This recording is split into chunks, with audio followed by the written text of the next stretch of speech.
Queria perguntar-lhe várias coisas. Uma delas é até que ponto estão a pensar alargar este conceito a outros sistemas operativos, nomeadamente o Android e o Windows.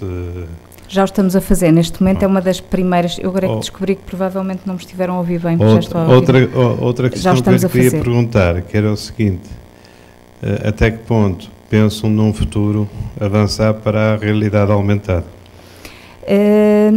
No percurso que nós já fizemos, que já vai um ano de desenvolvimento de projeto, um dos cuidados que tivemos inicialmente foi analisar muitos projetos que são feitos, ou que já foram feitos no mundo inteiro, neste âmbito, ou seja, o livro híbrido, com este conceito de base semelhante ao nosso. Achámos importante fazê-lo, no sentido de saber o que é que está a ser desenvolvido, eventualmente fazer contactos, estabelecer parcerias. Até agora não se proporcionou, mas não está fora de consideração, e também perceber o que é que tinha sido feito em termos tecnológicos. O livro aumentado, neste momento, já tem uma presença comercial, não é? O Underbook da Sony, sim. O Underbook da Sony é, neste momento, uma das faces mais visíveis dessa comercialização. Eu tenho, por exemplo, um Underbook, não é? Também por curiosidade e por percurso, achando que já era um percurso que já tinha culminado num determinado ponto, não achamos particularmente estimulante em termos de investigação, achando, no entanto, que tem interesse e tem valor, obviamente, o caminho nesse sentido. Portanto, neste momento não é por falta de interesse, mas sim por exclusão em termos de interesses de investigação. Só mais uma questão, que é o seguinte: vamos imaginar que em contexto de aula, não é? Uhum. Os alunos não têm poder económico para ter Androids, para ter iPads e smart tablets. Sim, sim.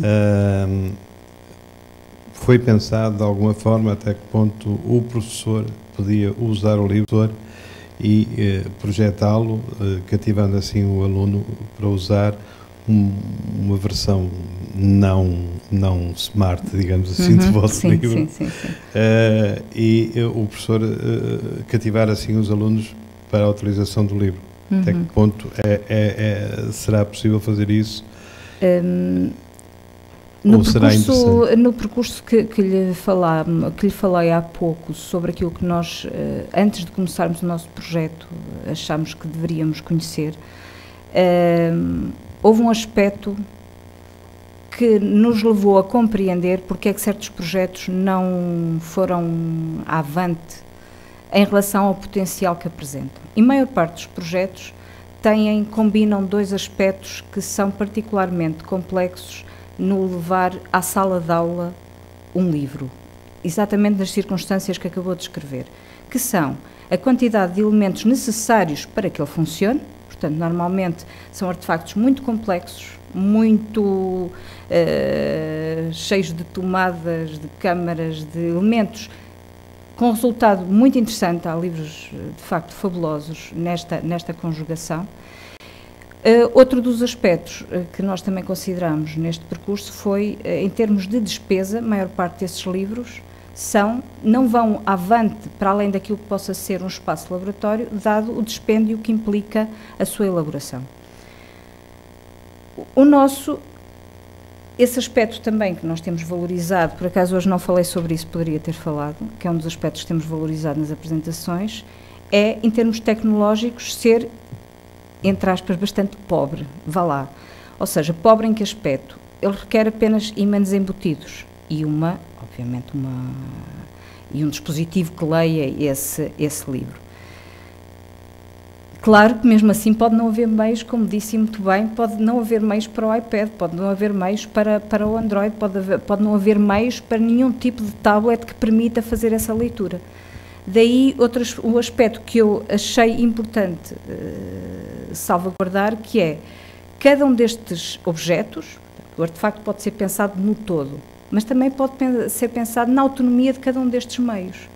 Ou seja, se pensarmos, por exemplo, num um livro de esquemas de demonstração de uma área qualquer de conhecimento, nós podemos ter uma imagem que nos descreva passo por passo um determinado procedimento.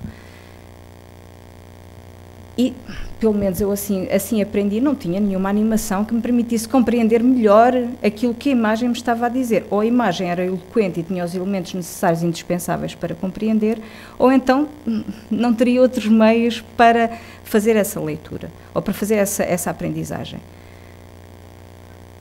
O iPad ou outro meio semelhante pode funcionar como uma mais-valia relativamente ao meio impresso. Pode ser uma das, não digo que seja a única, não é a única que nós estamos a considerar, mas pode ser uma mais-valia em relação ao meio impresso. Ou seja, considerar logo à partida a possibilidade destes dois meios se autonomizarem. E essa autonomização vai fazer com que, havendo, no caso das crianças, exatamente no contexto que acabou de descrever, no caso de haver crianças com dificuldades, elas tenham acesso, vá lá, a um nível de leitura do livro.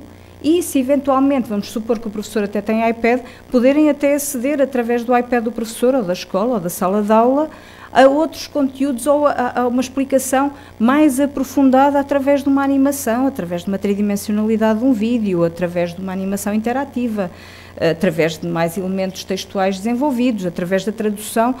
Bom, a nossa imaginação é que poderá travar aquilo que poderá ser em termos de combinação, ou que poderá surgir em termos de combinação com o meio impresso. Eu não sei se fui eloquente em relação à resposta. À pergunta, aliás.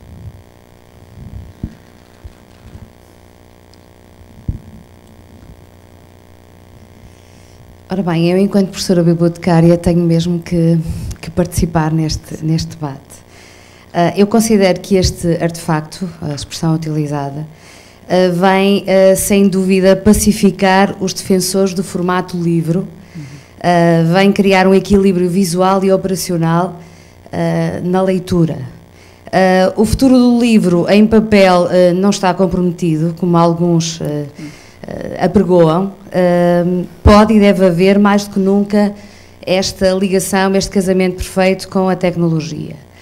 Eu gostaria muito que alguns dos meus colegas estivessem aqui, não só os professores bibliotecários, os outros colegas, que questionam este casamento do formato papel e da tecnologia.